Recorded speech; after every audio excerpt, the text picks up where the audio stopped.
আসসালামু আলাইকুম। Live blogs by Shifu channel থেকে আমি শিফু বলছি। সবাই কেমন আছেন, কাছে কিংবা দূরে, যে যেখান থেকে আমার ভিডিও দেখছেন? আশা রাখছি সবাই সুস্থ আছেন, ভালো আছেন। আলহামদুলিল্লাহ, আমরা অনেক ভালোই আছি, কারণ সামনে আমাদের একটা প্রোগ্রাম। আমাদের পরিবারের সবচেয়ে কনিষ্ঠ কন্যা, আমার সবচেয়ে ছোট বোন, তার বিয়ে উপলক্ষে আমরা চট্টগ্রাম থেকে ঢাকার উদ্দেশ্যে এখন রওনা হব। ঢাকায় যাব। আমি আর আমার দুই ছেলে একাই যাব। ওর বাবা ছুটি পায়নি, তাই ওর বাবা যেতে পারছে না। কারণ গত মাসে তো আপনারা জানেন আব্বা অসুস্থ হয়েছিল বলে আমার হাজব্যান্ডকে ছুটি নিতে হয়েছিল। তো ওদের অফিসে এখন চাপ বেশি, সেই জন্য ছুটিটা আসলে নিতে পারেনি। খুব চেষ্টা করেছিল, বাট হয়নি। আর আমার ছোট বোনের বিয়েটা এইভাবেও ফেলা হয়েছে। আসলে ওর এঙ্গেজমেন্টটা 1.5 বছর আগেই হয়েছে। তো 1.5 বছর মোটামুটি ভালোই একটা সময়। ছেলে আবার ঈদের পর চলে যাবে বাহিরে, সেই জন্য আসলে ডেটটা এইভাবেই ফিক্সড করা হয়েছে। এখন কিছু করার ছিল না। আলহামদুলিল্লাহ, সব কিছুই সসম্মানে হয়েছে, সেটাই বড় কথা। আমি ভয়েস দিচ্ছি কিন্তু বিয়ে সব কিছু শেষ হওয়ার পর। এখনও ঢাকা থেকেই ভয়েস দিচ্ছি, এখনও নিজের বাসায় যেতে পারিনি। আর এই তো দেখতে পাচ্ছেন, আমি আমার বাচ্চাদেরকে নিয়ে স্লিপারে করে চলে যাচ্ছি। আর আলহামদুলিল্লাহ ভালো মতোই কিন্তু আমি সেদিন ঢাকায় পৌঁছেছিলাম। আর যেহেতু এখন বাংলাদেশের অবস্থা খুব একটা ভালো না, আমি কিন্তু অলওয়েজ নাইটে জার্নি করি, কারণ স্লিপারে নাইটে করে গেলেই সুবিধা হয়। তো নাইটে জার্নি করলে আগে ভয় লাগতো না, এখন লাগে, কারণ যেহেতু দিনকাল ভালো না। আমার সাথে আমার 2টা বাচ্চা আছে, বিপদের কথা বলা যায় না। তো বাচ্চাদের কথা চিন্তা করেই দিনে দিনেই আমি গাড়িতে উঠেছিলাম। দিনে দিনেই গাড়িতে উঠে বাচ্চাদেরকে নিয়ে রওনা হয়ে যাই। আর প্রকৃতি দেখতে দেখতে অনেক কিছু ভাবতে ভাবতে চলে যাচ্ছিলাম। চিন্তা করছিলাম যে সব কিছু ঠিকঠাক মতো হবে কি না। আসলে মেয়ে পক্ষদের অনেক কিছুই চিন্তা করতে হয়, অনেক অনেক কিছু ভাবতে হয়, অনেক কিছু না ভাবলে হয় না। তো সব কিছু মিলে আসলে চিন্তা আসছিল যে কিভাবে কি। আর এটা আমি সীতাকুণ্ডে ভিডিও করেছিলাম যাওয়ার পথে, এবং সীতাকুণ্ডের এই রাস্তাটা, হাইওয়েটা আমার খুব পছন্দের, কারণ এই সীতাকুণ্ডের এই রাস্তার দুই পাশেই পাহাড় দেখা যায়। ভীষণ পছন্দ আমার পাহাড়, ভীষণ। সমুদ্রের চেয়েও আমার পাহাড় ভীষণ পছন্দ। আমি জানি না কেন, কারণ পাহাড়ের যে একটা স্মেল গাছপালার, ওইটা আমাকে মানে ভীষণভাবে পাগল করে। তো ছোটোবেলা থেকেই যেহেতু জন্ম, ছোটোবেলা থেকেই যেহেতু নানু বাড়ি এখানে, প্রায়ই আসতাম। তো চট্টগ্রাম নিয়ে আমার একটা দুর্বলতা আছে কাজ করে, হয়তো সেই জন্যই চট্টগ্রামেই বিয়ে হয়েছে। যাক, অনেক কথা বলে ফেললাম। আমি ভয়েস দিচ্ছি, আমার পাশে আমার ছেলে, 2 ছেলেই আছে। বড় ছেলে ঘুম, ছোটো ছেলের খুব শরীরটা খারাপ, বমি, টয়লেট, তারপরে জ্বর, অনেক ঠান্ডাও লেগেছে। ছোটো ছেলের শরীরটা ভালো না। যতবার ঢাকা আসি ততবারই আমি আমার ছেলের অসুস্থ হয়ে পড়ি। এর একটা কারণ আছে। কারণটা হচ্ছে আসলে চট্টগ্রামের আবহাওয়া আর ঢাকার আবহাওয়া কিন্তু এক না। আমি ঢাকায় এসে দেখলাম ঢাকায় চট্টগ্রামের তুলনায় অনেক বেশি গরম। আর এই গরমে মানে অতিষ্ঠ হয়ে যাচ্ছিলাম। তো কিছুদিন পর আমি বৃহস্পতিবার এসেছি। তো বৃহস্পতিবার ছিল মেবি 20 তারিখ, 20 তারিখ ছিল।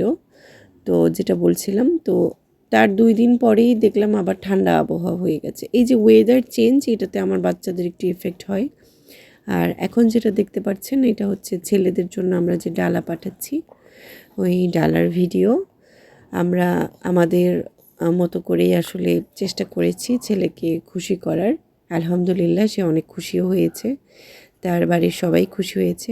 যেহেতু বিয়ে, সেহেতু আমার ছোট ছেলেকে একটু রেডি করাচ্ছিলাম। ওর চুল খুব দ্রুত বড় হয়ে যায়, তো ওকে চুল কাটাতে নিয়ে গেছিলাম। বড় ছেলের প্রয়োজন হয়নি চুল কাটাতে, কিন্তু ছোট ছেলের চুল খাড়া খাড়া চুল, যার কারণে ওর চুল খুব মানে বড় হয়ে গেলে মাথাটা একটু বড় লাগে, সেজন্য আসলে চুলটা কেটে দিচ্ছিলাম। আর ওর শেপটা নষ্ট হয়ে যায় চুলগুলো খাড়া খাড়া লাগলে। তো সুন্দর দেখায় না আমার কাছে, তাই আমি চুল কাটতে নিয়ে গেলাম।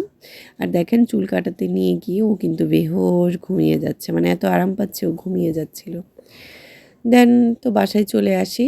তারপর আমরা বিকেল দিকে আবার খাওয়া দাওয়া করে গোসল করে সব কিছু করে বিকেল দিকে আমরা বোনরা বের হই। আমার সামনে যাকে দেখছেন এটা আমার ছোট বোন, সবুজ ড্রেস, এটা আমার কাজিন।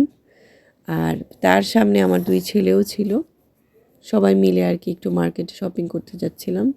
যেহেতু শাড়ি পরবো, আমার ব্লাউজ পেটিকোট সব কিছু কিনতে হবে, কারণ আমার শাড়ি পরার মোটেও অভ্যাস নেই। আর এই হচ্ছে ছেলের বাসা থেকে আমার বোনকে যা যা পাঠিয়েছে তার সব কিছু। আলহামদুলিল্লাহ আমার কাছে মনে হয় অল্প একটু চিন্তা করেছে কেউ আমার জন্য, আমাদের জন্য, সেটা আমার কাছে অনেক বেশি কিছু।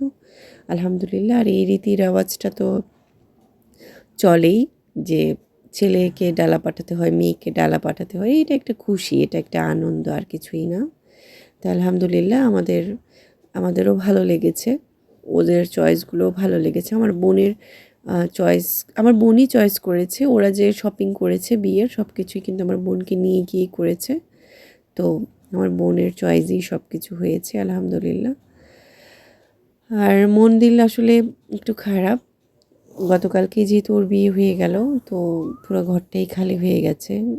এখন আব্বা আম্মা একা হয়ে যাবে আমি চলে যাওয়ার পর, শুধু থেকে যাবে আমার ছোট ভাইটা। ছোট ভাই সাথে থাকবে, আর কেউ সাথে থাকবে না। ছোট ভাই তো সারাদিন ব্যবসা নিয়ে ব্যস্ত থাকবে, আব্বা আম্মা একা থাকবে, ওটা চিন্তা করে একটু খারাপ লাগছে। আর ছোট বোনটা আসলে বয়স কম, ওর খুব বয়স কম, তারপরেও বিয়ে দিয়ে দিলাম। চিন্তা করলাম যে আসলে আব্বু আম্মুর অনেক বয়স হয়েছে, আব্বু আম্মু আগের মতো নাই, আব্বু আম্মুকেও দেখার কেউ নেই, আবার আব্বু আম্মুও পারে না ওকে খেয়াল রাখতে, ওকে টেক কেয়ার করতে, কারণ ও তো বড় হচ্ছে। এখনকার যুগটা ভালো না। সব কিছু চিন্তা করে আসলে আমরা চিন্তা করেছি যে না, বিয়ে শাদী এটা হয়ে যাক।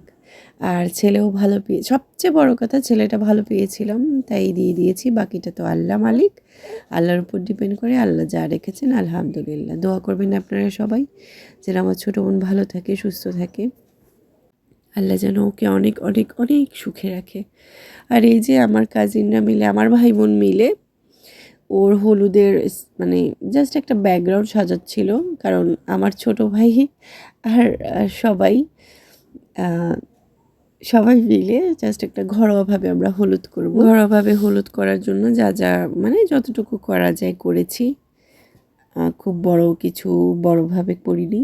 তো আপনাদের সাথে একটু শেয়ার করলাম। আমি জানি আমার এগুলো খুব ক্ষুদ্র প্রচেষ্টা, আমাদের এগুলো, তারপরেও আমাদের জন্য আলহামদুলিল্লাহ আমরা খুশি ছিলাম, খুশিভাবে সসম্মানে যে বিয়েটা দিতে পেরেছি, এটাই আমাদের কাছে অনেক কিছু। যত বড় চিন্তা করবেন তত বড়ই কিন্তু আসলে করার ইচ্ছা তো সবার থাকে অনেক বড় করে, কিন্তু সব কিছু তো হয়ে ওঠে না। আর এই যে আমরা বউকে রিসিভ করে পার্লার থেকে চলে যাচ্ছি ধানমন্ডির সাথে এসে, আমাদের রিসিপশনটা ছিল আসলে জিনদিয়ান, মেবি, হ্যাঁ এটা জিনদিয়ান অথবা জিনজিয়ান, আমি জানি না, নামটা খেয়াল করিনি, সেখানেই। তো এই যে বউকে নিয়ে আমরা চলে যাচ্ছি, আর সেখানেই ওদের কাবিন পড়ানো হয়। যেদিন আসলে আমরা তুলে দেব সেদিনই আমরা কাবিনটা করেছিলাম, কারণ ছেলের বাড়ি আসলে সেই আগারগাঁও, আর আমাদের বাসা মানে আমার বাবার বাড়ি পুরান ঢাকা, তো সেই জন্য আসলে দূরত্বটা ভালোই ছিল। তো আজকের ব্লগ ভিডিওটা এতটুকুই, আপনাদের সাথে আমি আমার আনন্দের মুহূর্তগুলো একটু শেয়ার করলাম। সামনের ব্লগ দেখার অনুরোধ জানিয়ে আজকে আমি এখানেই বিদায় নিব। যাদের এরকম ডেইলি ব্লগ ভালো লাগে তারা চাইলে আমার চ্যানেলটিকে সাবস্ক্রাইব করতে পারেন, ভালো লাগলে শেয়ার করতে পারেন ফ্রেন্ডস অ্যান্ড ফ্যামিলির সাথে। আল্লাহ হাফিজ।